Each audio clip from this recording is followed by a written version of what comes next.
नमस्कार।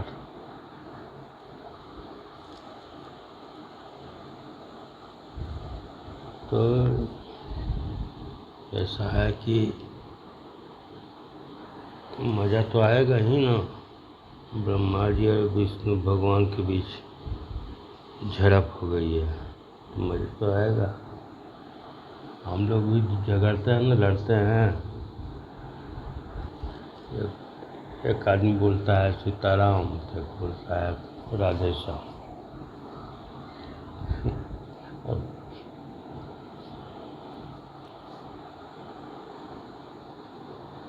शिव जी बड़ा हैं तो विष्णु भगवान बड़ा हैं तो ब्रह्मा जी बड़ा हैं। तीनों लीलाधारी हैं, तीनों ड्रामाबाज हैं, नौटंकी करते हैं, सृष्टि रचना करके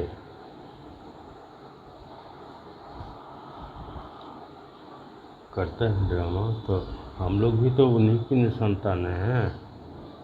हम लोग भी तो लीलाधारी हैं। और जब हम लोग लड़ते हैं तो वो लोग मजा लेते हैं। तो वो लोग जब झड़प होगी, अभी तो झड़प शुरू ही हुई है। देखने में तो ऐसा ही महसूस हो रहा है। ये जो दूसरा अनुच्छेद है, इसमें झड़प शुरू हुई है तो मज़ा तो हम लोग भी लेंगे। थोड़ी तालियां भी बजाएंगे। जय हो तीनों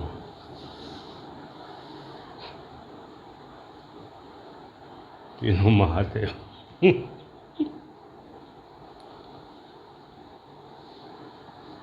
तो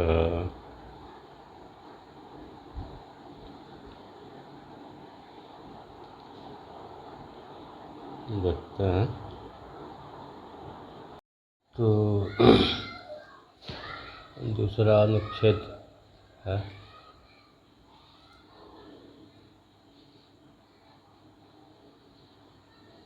शायद ये है, इसका कुछ है, काल भैरव कुछ नाम से इसका हेडिंग है। कल के एपिसोड ये थी, मैं पाठ में उसको मैं देख कर आऊँगा तो उसका नाम बताऊँगा, भूल जाता हूँ। तो दूसरा अनुच्छेद है, ये ब्रह्मा जी ही बोल रहे हैं शिव जी की माया से मोहित होकर। शिव जी ही बोल रहे हैं, लेकिन इनको तो ऐसा पता नहीं चला है ना। यही बोल रहे हैं। ये बोलते हैं कि मैं ही प्रवृत्ति और निर्वृत्ति का मूलाधार, सर्वकालीन पूर्ण ब्रह्म हूँ।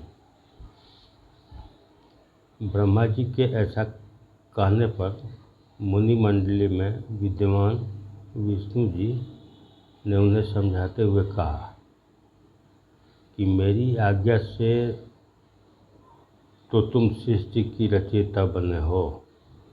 मेरा अनादर करके तुम अपने प्रभुत्व की बात कैसे कर सकते हो।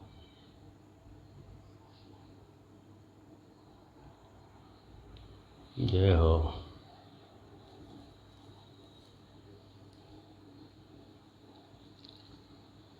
तो यहाँ ब्रह्मा जी कह रहे हैं, हिप्नोटाइज कर लिए हैं शिव जी। ब्रह्मा जी से बुलवा रहे हैं। तो झगड़ा लगाने का भी तरीका है, उनके मुंह से बुलवाओ। और विष्णु भगवान तो मुनि मंडली में बैठे हैं, लगा दो झगड़ा, बजाओ डमरू बीच में।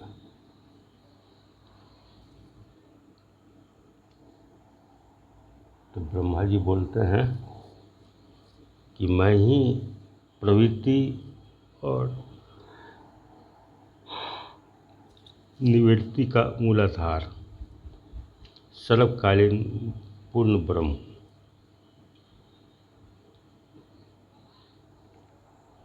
तो इसमें दो शब्द हैं, प्रवृत्ति और निवृत्ति।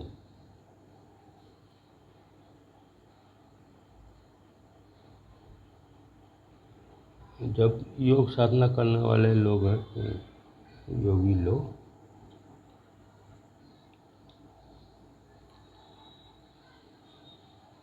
प्रवृत्ति की अवस्था में होते हैं, तो उनकी चेष्टा होती है कि वो जो कुछ भी कर रहे हैं पूर्ण मनोयोग से करें, बेहतर से बेहतर करें। ये प्रवृत्ति होती है, अच्छा से अच्छा करें।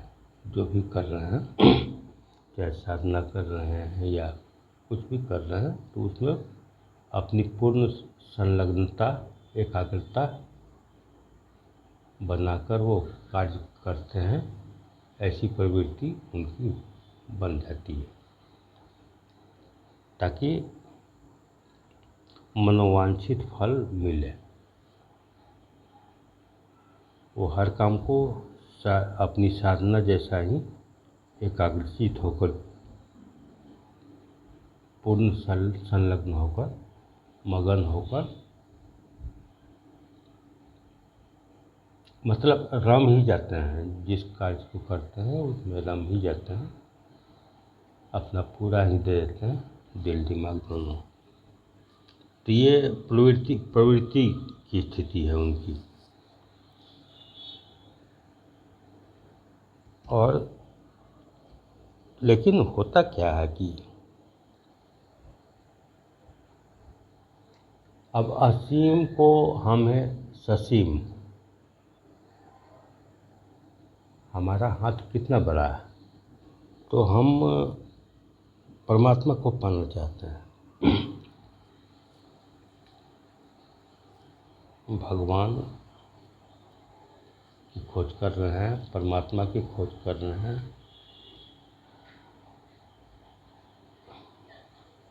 तो हम पाना चाहते हैं। और ये क्या संभव है? हमारी छोटी सी हथेली में ससीम है हम, हमारी सीमा है 3.5 हाथ अब के हैं, और उसमें भी हथेली कितनी बड़ी है। और इसमें हम चाहते हैं पाना, परमात्मा को पाना चाहते हैं। परमात्मा की खोज में है कि परमात्मा को पाएंगे। अब परमात्मा को कोई झपट करके आप गर्दन पकड़ लीजिएगा, तभी आपकी हथेली परमात्मा तो असीम है, विराट है, अनंत है, उनकी सीमा ही नहीं है, सर्वव्यापक है। तो सवाल यह है कि ये चीज़ है, हम साधना करते हैं तो साधना से एक ही चीज़ फलित होती है। साधना सांसारिक कर्मों से कठिन है, ऊंचाई की यात्रा है। नीचे गिरने में कोई प्रयास की आवश्यकता नहीं, सिर्फ छोड़ दीजिए लुढ़क कर के नीचे। लेकिन ऊपर चढ़ने में काफ़ी प्रयास करनी पड़ती है। और यहाँ तो अनंत ऊंचाई है। दिक्कत ये न है कि ऊंचाई भी अनंत है और खाई भी अनंत है। लेकिन जब हम साधना करते हैं तो हमारे भीतर ये संकल्प पैदा होता है कि हमको उपलब्ध होना है, हम चले हैं और पहुँचे बिना हम रुकेंगे नहीं। प्रयास को और ये तेज करते चले जाते हैं। अपनी पूरी शक्ति, अपनी पूरी ऊर्जा सब कुछ उसमें लगाते चले जाते हैं। ऊपर चढ़ना है, ऊपर खुद को हल्का भी करते चले जाते हैं। रिश्ता नाता मिलना जुलना सब कुछ छोड़ते चले जाते हैं। भोजन भी इतना कम कि पेट पर जैसा भी बोझ नहीं महसूस हो। और साधनाएँ करते हैं, ऊपर चलते जाते हैं, ऊपर चढ़ते जाते हैं, ऊपर चढ़ते जाते हैं। लेकिन कितनी ऊंचाई आप चढ़ेंगे? वो आकाश की ऊंचाई तो अनंत है, कितनी ऊंचाई चढ़ेंगे? तो और दूसरी बात है कि साधक के भीतर अहंकार भी पैदा होता है। जैसे जैसे हम साधना के रास्ते पर जैसे जैसे हम अपने भीतर ऊंचाइयों को यात्रा करते हैं, वैसे वैसे लोग बहुत छोटे नज़र आते हैं। बाकी साधक का अहंकार बहुत ही बड़ा होता है।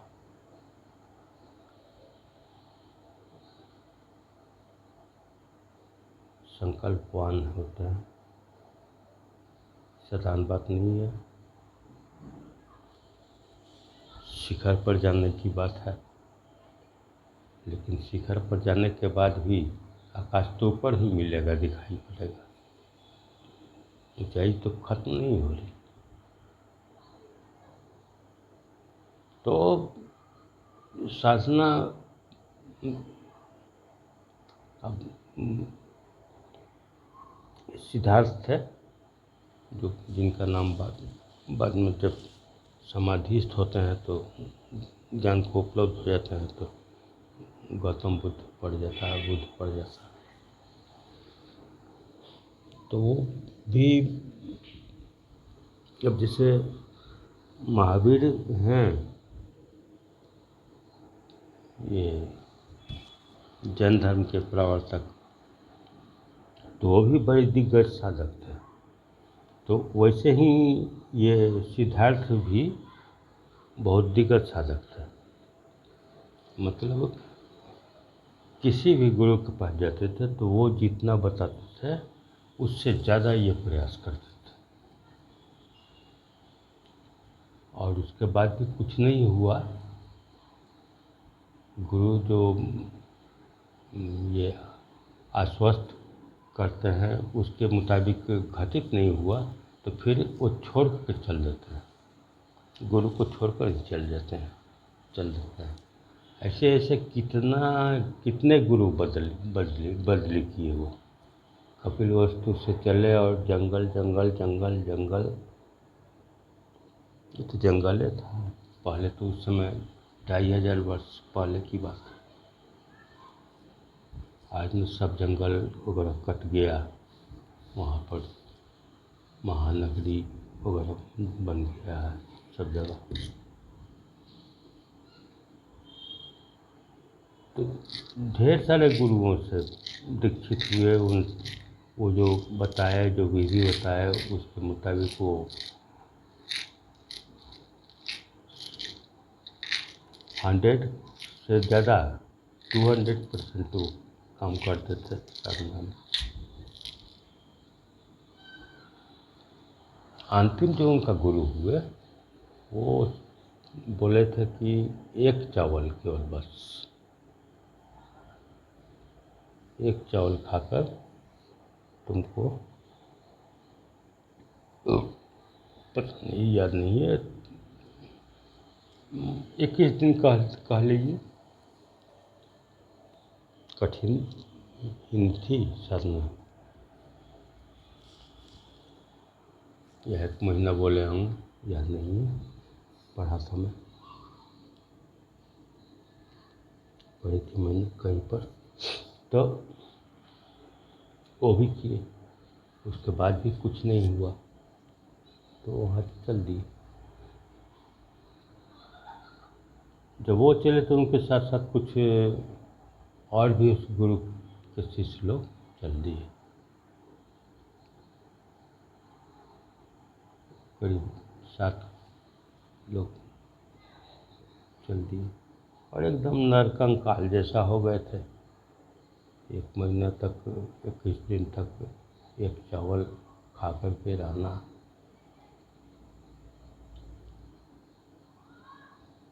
हड्डी ही केवल बची हुई थी। और सब और लोग तो खैर उतना संलग्न होकर के करते थे नहीं ना, इनको बताया गया था तो ये उसका पालन भी किए। और जब देख वो लोग भी दूसरे सब शिष्य भी देखे कि तो कुछ हुआ ही नहीं तो गुरु के पास काहे के लिए, ये चले तो 5-7 लोग और चल दिए 7। अब देखिए कि उतना बड़ा साधक हैं वो, उतना कठिन साधनाएँ, बहुत प्रकार की साधनाएँ किए, लेकिन अंत में क्या होता है?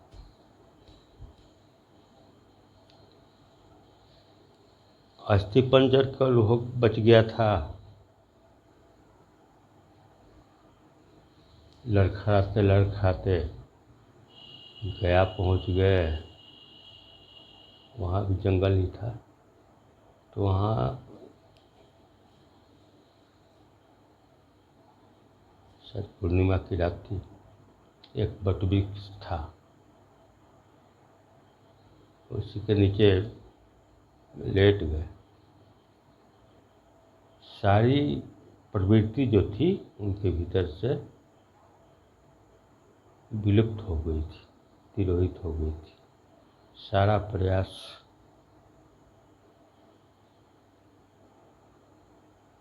करने की जो प्रवृत्ति थी वो विलीन हो गई थी, अब कुछ नहीं बचा।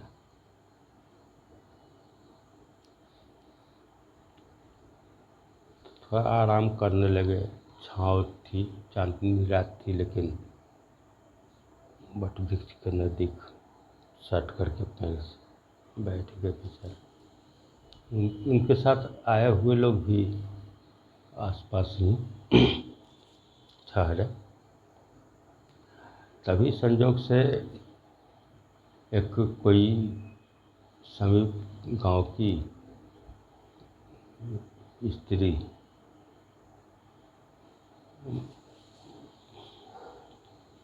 बड़ भगवान को, वट वृक्ष को की पूजा करने के लिए आई और खीर चढ़ाने के लिए आई। खीर बना करके, पूजा के भाव से खीर बनाई होगी, बहुत अच्छा ही बनाई होगी, तो ला करके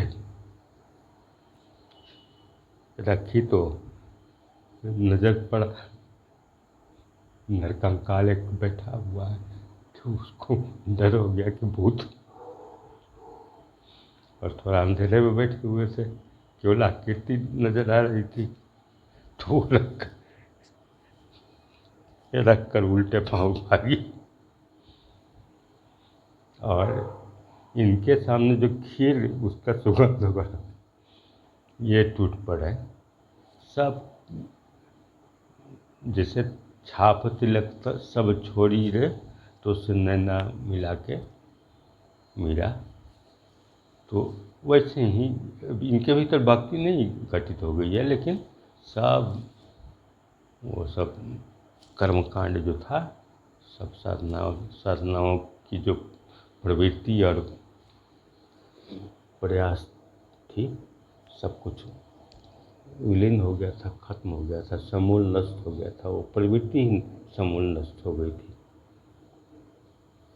नहीं तो तुम किस जाति के हो, नहा धो करके बनाई हो कि नहीं, ये तमोगुनी प्रवृत्ति की है कि सतोगुनी प्रवृत्ति की है। हम लोग को ऐसा नहीं खाना चाहिए किसी के गृहस्थ के घर का।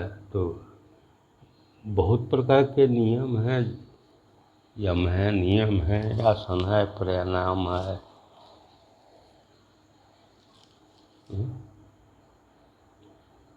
प्रत्याहार है, धारणा है, ध्यान है, समाधि है। अब आसन में भी 84 लाख योनि है, 84 लाख आसन, 84 लाख पोजेज है। लेकिन 84 में ही पतंजलि मैंने योग दर्शन के प्रणेता जो हैं वो 84 में ही बनाया, ये किए हैं। तो सब कुछ इनके भीतर जितनी भी टेंडेंसी थी, प्रवृत्ति थी, साधना की जो ये थी, वो प्रवृत्ति ही खत्म हो गई थी। सब कुछ ये करना है, ये नहीं करना है, सब कुछ सारे भाव तिरोहित हो गए थे, भूल गए थे। वो कुछ भी नहीं बचा है उनके भीतर। सामने में इतना सुगंधित भोजन एकदम टूट पड़े, बाहर छो एकदम खा ही गए। और वो जो इनके साथ जो भागे हुए थे, तो वो लोग देखे कि अरे ये तो भ्रष्ट हो गया, ये तो कौन बना कर लाई थी, किस जाति की थी, क्या थी, और ये खा रहा। वो लोग अपना चले गए छोड़ करके। वो लोग के भीतर अभी बहुत कुछ बाकी था। अब ये खा करके नज़दीक में कहीं पानी वगैरह का जगह था, उसको थोड़ा पी लिए और उसके बाद आकर के उलट गए, उसी चप्परे पर सो गए। 7 दिनों तक कुछ समाधि में रहे, लेटे। तो ये जो स्थिति है निवृत्ति की है। जब सब कुछ स्वीकृत हो जाता है, हर चीज़ जैसा है वही वैसा ही सही है, अच्छा है ठीक है, बुरा है ठीक, जैसा है जो सब जैसा है, दुख आ रहा है, सुख आ रहा है, जो है जैसा चल रहा है, सब परमात्मा की इच्छा है। जब ये भाव मतलब निवृत्ति के का भाव आ जाता है भीतर, तो वहीं भक्ति घटित हो जाती है। तो और तो कुछ नहीं है अभी इसमें बोलने लायक। मैं ही प्रवृत्ति और निवृत्ति का मूलाधार, सर्वकालीन पूर्ण ब्रह्म हूँ। मैंने सर्वकालीन पूर्ण ब्रह्म हूँ, ये सब तो हम लोग जानते ही समझते ही हैं। ब्रह्मा जी के कहने पर मुनि मंडली में विद्यमान विष्णु जी ने उन्हें समझाते हुए कहा कि मेरी आज्ञा से तो तुम सृष्टि के रचयिता बने हो। मेरा अनादर करके तुम अपने प्रभुत्व की बात कैसे कर सकते हो। अब तन गया है दोनों तरफ से। विष्णु भगवान जो है वो राम जी धनुष पकड़ लिए हैं, खींच रहे हैं प्रचंडता। अब देखिए मजा आएगा, तो आगे देखिए। अभी तो सुर ताल ही मिलाया जा रहा है। तो आगे फिर अनुच्छेद 3 में हम लोग प्रविष्ट होंगे कल। अभी के लिए नमस्कार और धन्यवाद।